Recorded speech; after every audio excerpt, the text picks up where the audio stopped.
असल में इसे कहते हैं इंसान। जो आदमी हमेशा भूमिहार को गरियाते रहता है, अनाप शनाप बकते रहता है। बाकी आज बुरा वक्त में देखिए आशुतोष भैया के भाई का, जब भाई के साथ जो वो सब हुआ, उसके बाद कोई भी आदमी उनके घर नहीं पहुंचा, कोई भी बीजेपी नेता नहीं पहुंचा। पर ये आदमी उनके सपोर्ट में देखिए क्या कुछ बोला है, और इनके घर भी गया इनसे मिलने। मतलब कोई उनको जिंदा तो नहीं कर सकता, पर जाके एक होता है हिम्मत देना, तो ये भाई को सैल्यूट है। ऐसे चाहे वो लाख बुराई करे, पर मुझे ये चीज़ उनमें अच्छा लगा कि उनके घर गए और इतना हिम्मत दे रहे हैं, आपके साथ खड़ा है, मुझे बहुत अच्छा लगा। हम लोग अपने भाई आलोक जी की आत्मा को इंसाफ दिलाने के लिए हाथ से हाथ जोड़ करके, हाथ से हाथ मिला करके आशुतोष जी को मजबूत करेंगे, टूटने नहीं। हिटलर शाही रवैया नहीं चलेगा। इंसान की जान से बढ़ करके कोई कीमत नहीं ना हो सकती। आज उनकी सत्ता है और वो अगर गुंडागर्दी करवावेंगे, राजनीतिक विरोध हो चलेगा, लेकिन आशुतोष जी से हमारा एक पारिवारिक रिश्ता है।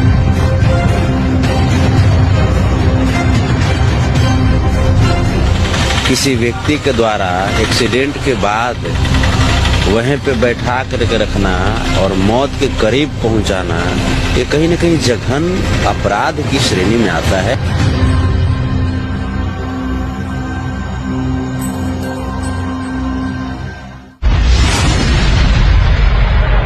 भूमिहार ब्राह्मण एकता मंच के फाउंडर और बीजेपी नेता आशुतोष कुमार के भाई के साथ विगत कुछ दिनों पूर्व दुखद घटना घटी थी, और इस घटना के बाद लगातार हर समाज का जो लोग है वो आशुतोष कुमार के साथ खड़े हैं। इसी कड़ी में यदुवंशी सेना के पूर्व राष्ट्रीय अध्यक्ष संतोष रेणु यादव जी हमारे साथ आशुतोष कुमार से मुलाकात की। उनके पैतृक गांव गया पहुंचे थे और साफ तौर पे उन्होंने कहा था कि जब वो पटना आएंगे तो आशुतोष कुमार से मुलाकात करेंगे। आपको पता ही है कि आशुतोष कुमार और संतोष रेणु यादव धुर विरोधी हैं, लेकिन इस दुख की घड़ी में आशुतोष कुमार के साथ खड़े हैं संतोष जी।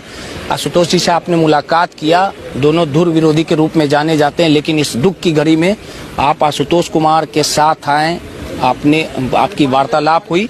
आलोक कुमार की लड़ाई किस प्रकार से लड़िएगा? देखिए, सबसे पहले मैं आपको स्पष्ट कर दूं कि व्यक्ति के अंदर वैचारिक विरोध हो, राजनीतिक विरोध हो चलेगा, लेकिन आशुतोष जी से हमारा एक पारिवारिक रिश्ता है, एक सामाजिक रिश्ता है, और उस रिश्ते के जरिए अगर उनको तकलीफ होती है किसी भी मामले में, तो वो तकलीफ हमारे तक महसूस होनी चाहिए, और अगर हमें तकलीफ होती है तो वो महसूस करते हैं। आलोक जी का जिस प्रकार से वार्तालाप हुई, जो जानकारी मिली कि 1.5 घंटे तक किसी व्यक्ति के द्वारा एक्सीडेंट के बाद वहीं पे बैठा करके रखना और मौत के करीब पहुंचाना, ये कहीं न कहीं जघन अपराध की श्रेणी में आता है। कहीं न कहीं हत्या करने के इरादे से ही ऐसा किया गया होगा, और चाहे वो व्यक्ति किसी भी पार्टी के हों, किसी भी जाति के हों, ऐसे व्यक्ति को बिल्कुल सजा मिलना चाहिए। और हम लोग इस संकट के घड़ी में हम लोग अपने भाई आलोक जी की आत्मा को इंसाफ दिलाने के लिए हाथ से हाथ जोड़ करके, हाथ से हाथ मिला करके आशुतोष जी को मजबूत करेंगे, टूटने नहीं देंगे, और भाई की आत्मा को इंसाफ दिलाएंगे। राहुल चंद्रवंशी की अभी तक गिरफ्तारी नहीं हो रही है, लगातार आशुतोष कुमार मांग उठा रहे हैं और साफ तौर पे बड़ा आरोप लगा रहे हैं। ये सिर्फ आशुतोष कुमार जी की मांग नहीं है, ये हम लोगों की भी मांग है कि आखिर राहुल चंद्रवंशी के ऊपर जब इतनी बातें आ रही है तो प्रशासन को राहुल चंद्रवंशी को उठा करके पूछताछ करने में क्या जाता है।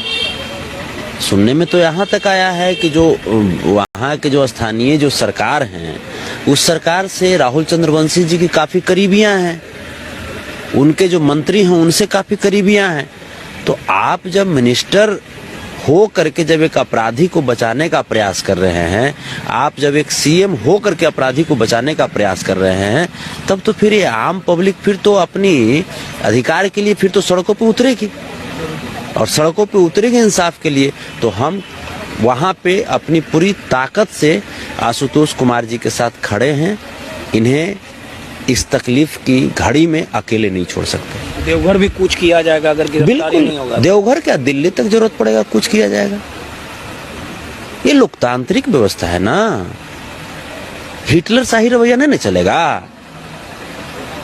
आप देवघर के आप मिनिस्टर हों, विधायक हों या झारखंड के आप चीफ मिनिस्टर हों, इंसान की जान से बढ़ करके कोई कीमत नहीं ना हो सकती। ये आपकी दायित्व है। आपके देवघर में इस तरह की घटना हुई तो फिर चुप तो व्यक्ति नहीं रह सकता। और रही बात सत्ता, तो सत्ता तो आते जाते रहती है।